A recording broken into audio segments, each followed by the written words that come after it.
क्योंकि यहां भगवत राज्य छाया हुआ है।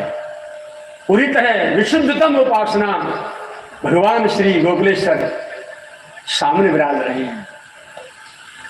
इधर श्रीनाथ जी विराज रहे हैं, इधर बजरंग दादा विराज रहे हैं, उधर गिरिराज महाराज और संत महापुरुष विराज रहे हैं। कहाँ हो तुम? इनके बीच घेरे में हो। भगवान और संत के विषय में कोई भी चीज स्वप्न नहीं होती, हर चीज सत्य होती है, हर स्थिति में सत्य होती है, क्योंकि सत्य ही ईश्वर का नाम। चाहे फोटो हो और चाहे प्रत्यक्ष हो, चाहे स्वप्न देख रहे हैं चाहे साकार में साक्षात बात कर रहे हैं, एक ही समान है, वैल्यू बराबर। तो रास्ते चलते चलते आपको जहां जहां से श्वास पकड़ते जाते हैं आप, वहां जो विचार स्टोर है ऊपर वायुमंडल में, वो आपके मस्तिष्क में जा रहे हैं श्वास के द्वारा, और मन आपका स्क्रीन पर दिखा रहा है।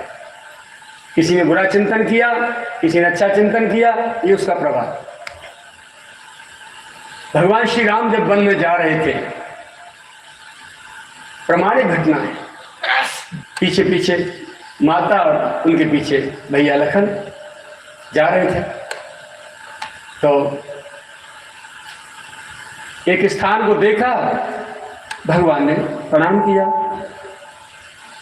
अच्छा सा एक स्थान दिखाई दिया, प्रणाम किया, लेकिन कोई था नहीं वहां। तो स्वाभाविक अनुगमन करना था जगदम्बा वैदेही माँ को और भैया लखन, उन्होंने प्रणाम कर दिया। आगे फिर चले, एक बहुत सुंदर बट वृक्ष था जंगल में, वन यात्रा में, उसके नीचे चौका लगा हुआ था गाय गोबर का, बगल में एक फूसी सी झोपड़ी पड़ी थी।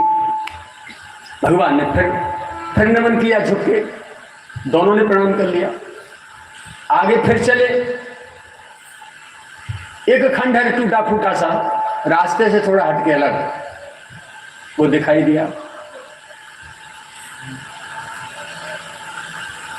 भगवान ने उसको नमन कर लिया। अब लखन भैया से रहा नहीं गया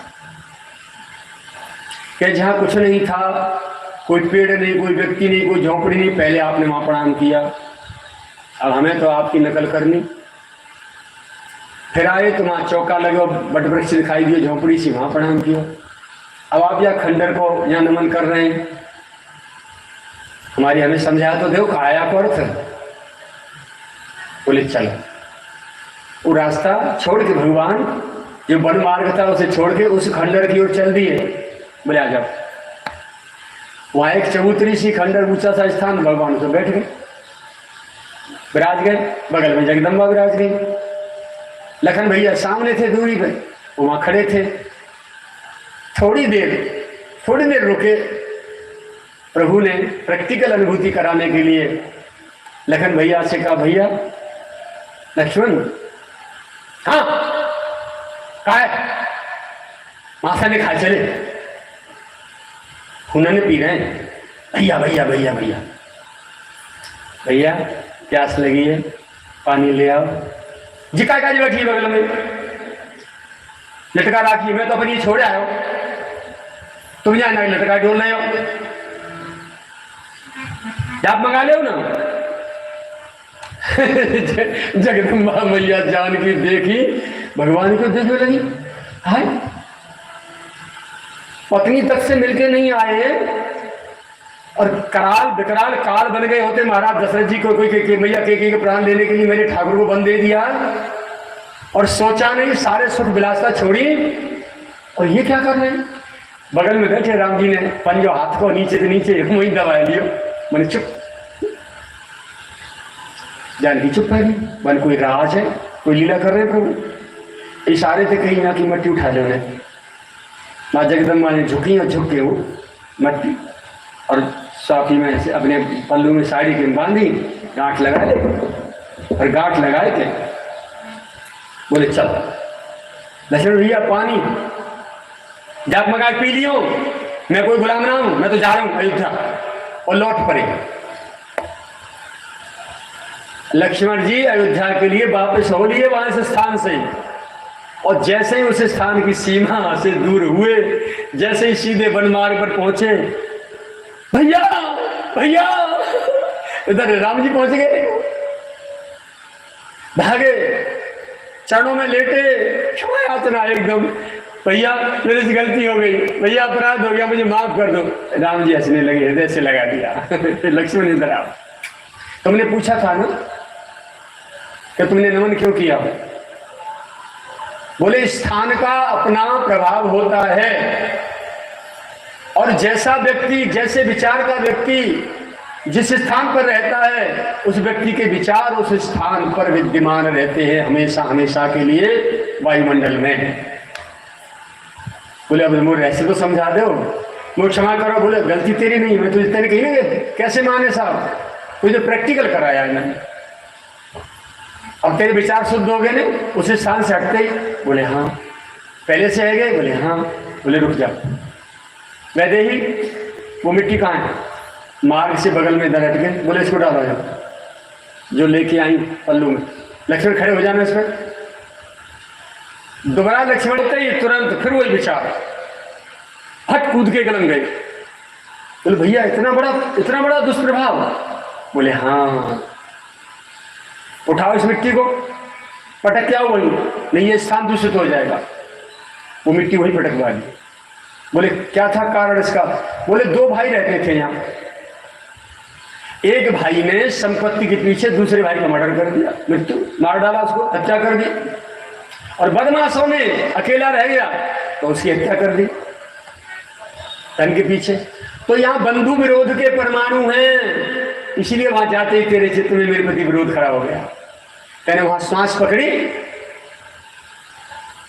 ये प्रैक्टिकल एकदम प्रयोगात्मक सिद्ध प्रयोग। तो हर स्थान पर उनके रहने के व्यक्तियों के विचार वायुमंडल में भरे होते हैं, और वहां जाकर कोई बैठता है, वहां से सांस लेता है, सांस पकड़ती है उसकी मस्तिष्क ब्रेन, और मन तो स्क्रीन है, थोड़ा मन दर्पण कहलाए, उस पर दिखा देता है। हमारा यदि शुद्ध है मन, जितने प्रतिशत में हमारा मन शुद्ध है तो उतने प्रतिशत में हमें हर चीज पकड़ में आती रहेगी। और महापुरुषों का भजन के द्वारा रात दिन भजन में लगे रहते हैं, संसार का चिंतन करते नहीं, इसलिए पूरा का पूरा निर्मल होता है, निशोत जल, एक बूंद एक छींट भी गंदी नहीं होती। उनके मन दर्पण पर उन्हें सब कुछ दिखाई देता है, दर्पण लगा है, वो इधर मुंह करके बैठे हैं, पर पीछे से कौन आ रहा है शीशा में दिखाई तो देगा।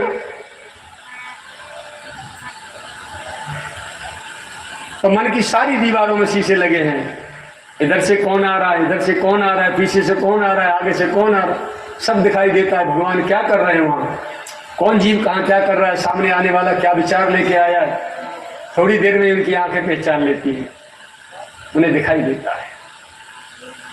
इसीलिए समय समय पर तीर्थों की यात्रा, संतों की भजन स्थलियां, उन पे जाना, बैठ के कुछ क्षण भजन करना, चिंतन करना, लंबी लंबी सांसें लो।